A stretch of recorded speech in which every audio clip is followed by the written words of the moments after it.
আমি এখন আছি জায়েদ ইন্টারন্যাশনাল এয়ারপোর্ট মানে আবুধাবিতে। তোমরা যদি কখনো আবুধাবিতে আসো, কিভাবে তোমরা দুবাই যাবে তোমাদেরকে বলে দিচ্ছি, কম খরচে কীভাবে দুবাই যাবে।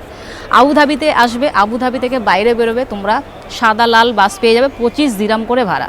আর তোমরা যদি মনে করো যে না এয়ারপোর্ট থেকে বাস নেবে একদম, তার ভাড়া হচ্ছে 35 দিরহাম। তো আমি এয়ারপোর্ট থেকে এই যে টিকিট কেটে নিয়েছি, এই যে দেখো জায়েদ ইন্টারন্যাশনাল এয়ারপোর্ট, 1টার সময় বাস ছাড়বে।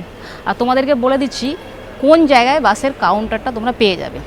মানে এখান থেকে বাস ধরলে কি তোমরা 1 ঘন্টা পর পর তোমরা সার্ভিস পেয়ে যাবে।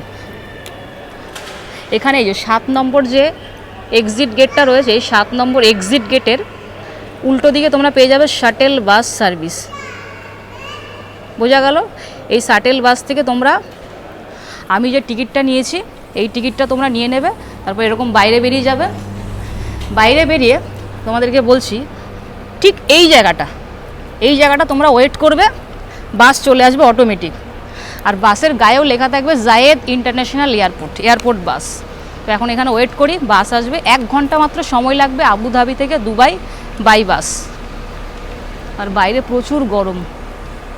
এই যে আবুধাবি এয়ারপোর্টের বাইরের ভিউ।